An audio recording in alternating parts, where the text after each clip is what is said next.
صحبت اور غسل جنابت۔ صحابہ کرام رضی اللہ عنہم کے درمیان غسل جنابت کا ایک مسئلہ زیر بحث آیا۔ ایک گروہ کہتا تھا کہ غسل صرف دخول پہ فرض ہو جاتا ہے، انزال شرط نہیں، یعنی واٹر ڈسچارج جو ہے وہ ضروری نہیں۔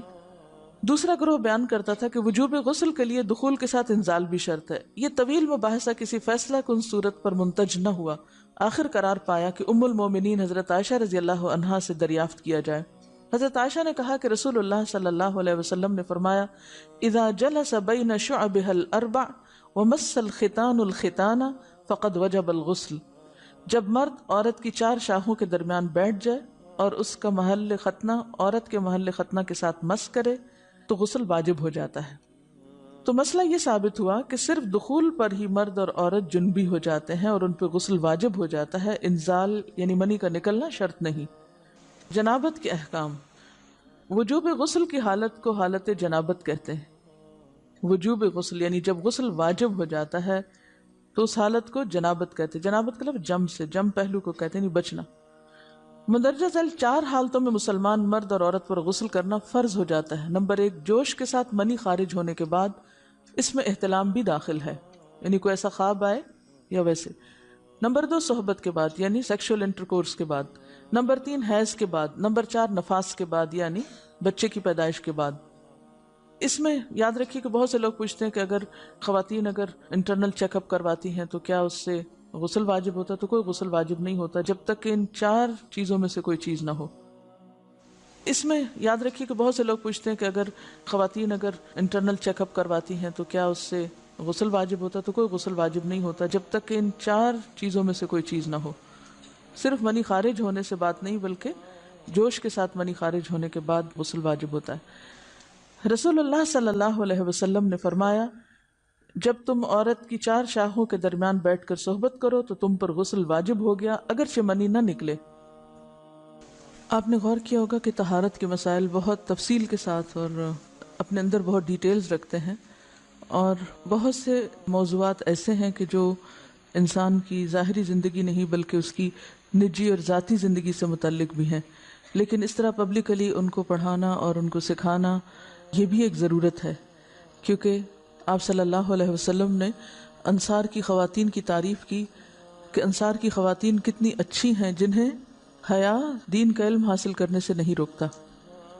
تو سوال یہ پیدا ہوتا ہے کہ آخر اتنی تفصیلات کیوں؟ اور بعض لوگ اس کو ناپسندیدہ قرار دیتے ہیں، تو ایسا کرنا ناسمجھی کی علامت ہے۔ ہم دیکھتے ہیں کہ انسان اگر اللہ کے بتائے ہوئے طریقے کے مطابق زندگی بسر کرتا ہے تو اس میں خیر ہی خیر ہے، اور وہ صرف خیر اس کی اپنی ذات تک نہیں رہتی، بعض اوقات دوسروں کی بھلائی کا ذریعہ بھی بن جاتی۔ عورت کو بھی احتلام ہوتا ہے۔ ام المومنین حضرت سلمہ رضی اللہ عنہا روایت کرتی ہیں کہ حضرت ام سلیم نے رسول اللہ صلی اللہ علیہ وسلم سے کہا، اے اللہ کے رسول، یقیناً اللہ حق سے نہیں شرماتا، یعنی حق بات اور ایک ضروری بات جو ہے اس کو واضح کرنا ضروری ہوتا ہے، اور اس معاملے میں شرم سے کام نہیں لینا چاہیے، کہیں ایسا نہ ہو کہ انسان انجانے میں غلط کام کرتا رہے۔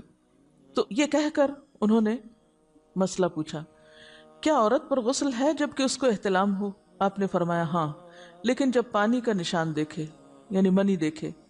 اس پر حضرت ام سلمہ نے شرم سے منہ چھپا لیا اور عرض کیا، اے اللہ کے رسول، کیا عورت کو بھی احتلام ہوتا ہے؟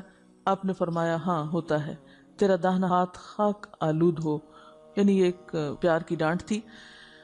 اور اس میں ہو سکتا ہے کہ مزاج کا فرق ہو، بعض خواتین کے ساتھ ایسا نہ ہو اور بعض کے ساتھ ایسا ہو، لیکن اس میں جو اصل چیز ہے وہ ایکسیسو واٹر ڈسچارج ہے۔ اس میں کہیں ایسا نہ ہو کہ لیکوریا وغیرہ کے ساتھ اس کو ریلیٹ کر دیا جائے، دونوں چیزوں میں فرق ہے۔ اور احتلام جو ہے وہ سوتے وقت ہوتا ہے، یعنی سو کر اٹھنے پر اگر انسان اپنے کپڑوں پر زیادہ ڈسچارج دیکھے، خواہ کوئی خواب یا کوئی فیلنگ یاد نہ بھی ہو، تو پھر غسل کرنا ضروری۔ معلوم ہوا کہ عورت یا مرد نیند سے اٹھ کر اگر تری یعنی نشان منی دیکھیں تو یہ احتلام کی علامت ہے، لہٰذا ان پر غسل کرنا فرض ہو جاتا ہے۔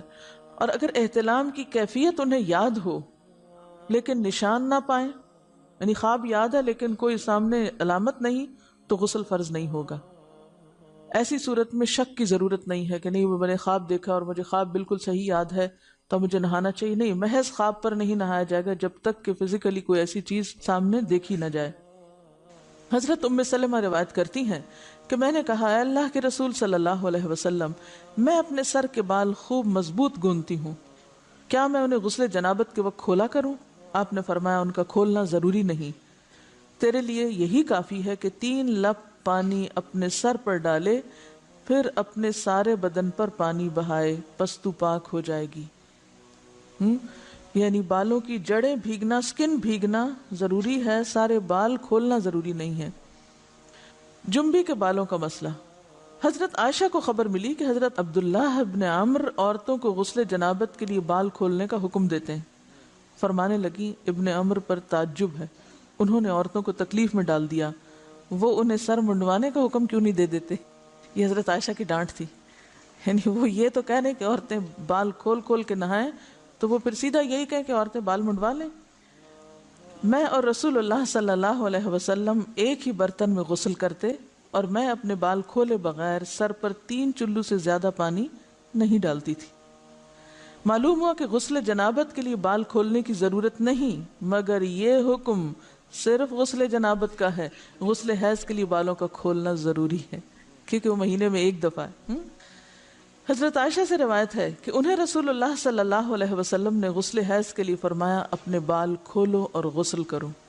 اس میں آپ دیکھیے کہ دونوں چیزوں میں فرق کیوں ہے، دونوں کی نوعیت فرق ہے، اور حیض جو ہے وہ ایک نجاست کی کیفیت بھی ہے نا، قل ہوا اذی، تو اس کے بعد نہانا اور نہا کر خوشبو لگانا خاص طور پر اس کا سارا حکم آتا ہے، لیکن غسل جنابت میں نجاست کی وہ کیفیت نہیں ہے، یعنی حیض کا خون اور منی جو ہے ان دونوں کے حکم میں بھی فرق ہے، ٹھیک ہے نا۔ بعض علماء کے خیال میں جو منی ہے اٹ سیلف وہ ناپاک چیز نہیں ہے، اگر کسی کپڑے وغیرہ کو لگ گئی تو وہ کپڑا ناپاک نہیں، اگر اس کو خشک ہونے پر کھرچ کے صاف کر دیا جائے تو کپڑا صاف ہو جائے گا، لیکن خون حیض پر آپ صلی اللہ علیہ وسلم نے کیا فرمایا، چٹکیوں سے مل مل کے اس کو صاف کر کے دھوئے، تو ان دونوں میں بھی فرق ہے، لہٰذا ان دونوں کے بعد نہانے کے حکم میں بھی فرق ہے، ایک میں بال کھولے جائیں گے اور بال بھی دھوئے جائیں گے اور بالوں کی جڑیں بھی دھوئی جائیں گی، جبکہ دوسرے عام غسل جنابت میں بال کھولنا اور پورے بال دھونا شرط نہیں۔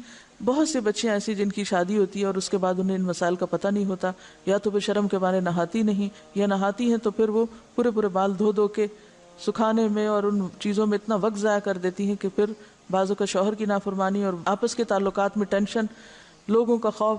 تو اگر دین کا صحیح مسئلہ پتہ ہو تو انسان ان تمام مشقتوں سے بچ جاتا ہے اور ایک نارمل روٹین کی لائف گزار سکتا ہے۔ اس میں کیا صرف 3 کپ پانی، 3 لپ پانی، یعنی 3 دفعہ کیونکہ اگر ایک دفعہ ڈالنے سے پوری طرح نہیں بھیگا تو آپ یہ بھی کر سکتے ٹیپ کے آگے سر کر کے تو ساری اسکن جو ہے سر کی اس کو آپ گیلا کر لیں، پیچھے سے بال جو ہیں اگر لمبے ہیں تو ان کو ایک طرف کر دیں تاکہ پورے بال نہ دھونے پڑے، نہ سکھانے پڑے اور نہ خشک کرنے پڑے، اور باقی جسم پہ پانی بہا لیں۔ دوسری صورت یہ ہے کہ مگ میں پانی لے کے تو اس کو آپ تھوڑا تھوڑا کر کے پورے کو ایک دفعہ کریں، پھر اس کے بعد دوبارہ کریں اور تیسری دفعہ رول کر کے بالوں کو پیچھے سے شاور کیپ ڈال لیں اور باقی جسم پھر دھو لیں۔ شاور کیپ سے کیا ہوتا ہے عام طور پر کہ پیچھے کے جو سارے لمبے بال ہیں پھر وہ نیچے گر کے گیلے نہیں ہوتے، وہ آپ کے سر پہ ہی ٹک جاتے ہیں، تو سر کی سکن دھوئیں اور بالوں کو جوڑے کی شکل میں باندھ کے اوپر شاور کیپ پہن کے پھر باقی جسم کو اچھی طرح دھو لیں۔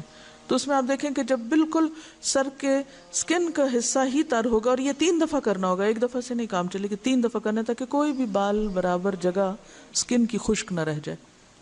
تو اس سے کیا ہوگا کہ جتنا کم بال گیلے ہوں گے اتنے کم دیر میں ان کو خشک بھی کیا جا سکتا ہے اور کسی بھی مشقت کے بغیر انسان نماز پڑھ سکتا ہے۔